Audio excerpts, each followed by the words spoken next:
We all operate on experience, on instinct, and on training.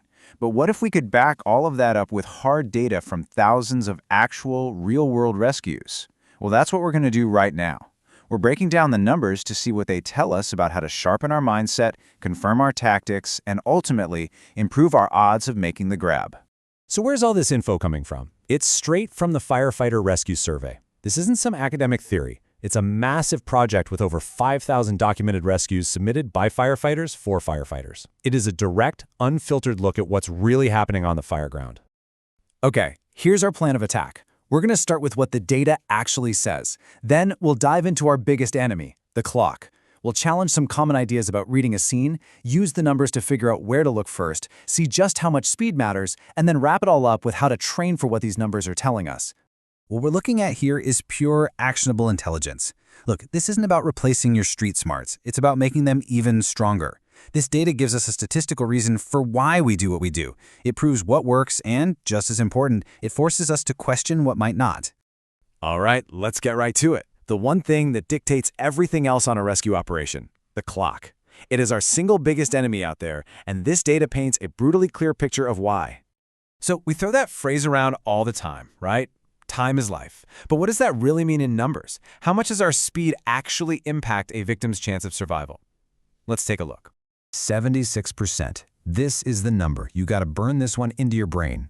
If the total time from the second you find that victim to the second they're out of the building is under 2 minutes, their survival rate is a staggering 76%. That's our gold standard.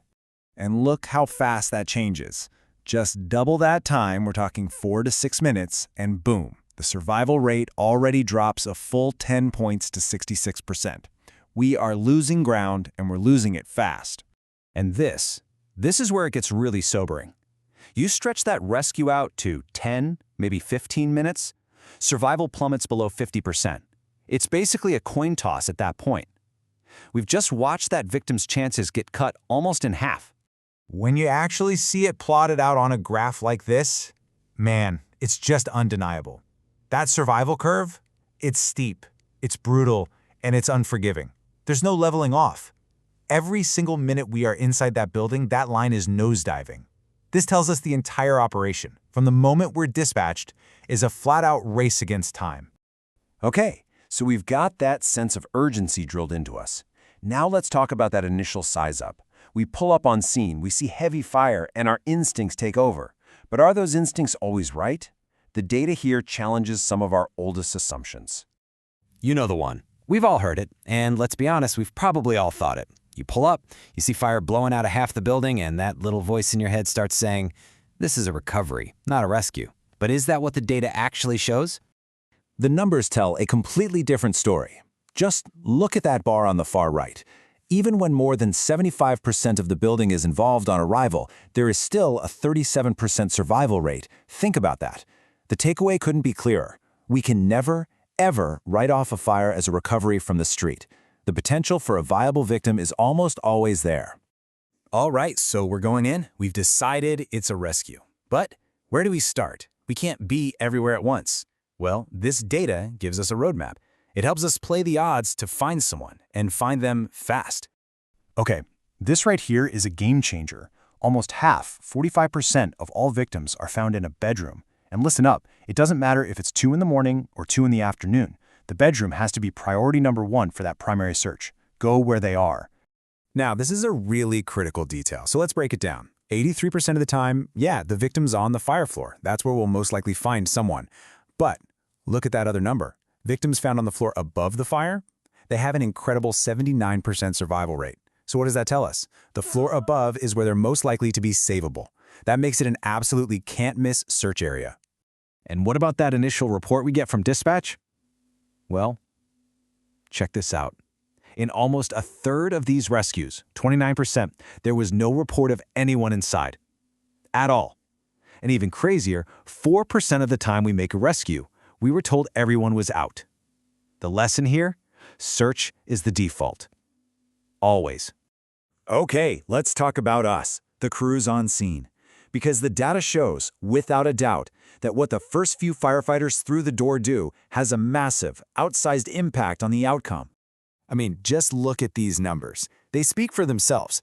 The first-in crew finds the victim, 73% survival. That's huge. By the time the fourth crew gets there and makes the find, it's dropped all the way down to 43%. That puts a huge weight on that first-in engine or truck company. Your speed, your efficiency, it sets the tone for the entire rescue. Now, this one might make you do a double take. It's probably one of the most surprising stats in the whole survey. Rescues made by just one firefighter have the highest survival rate, 78%. Now, hold on. This isn't about telling you to go freelance. No way. What this really screams is the importance of individual skill. Can you, by yourself, get control of a victim and start moving them to the door? This data shows that a fast, efficient removal by one proficient firefighter is incredibly powerful. So the big question is, what do we do with all this information?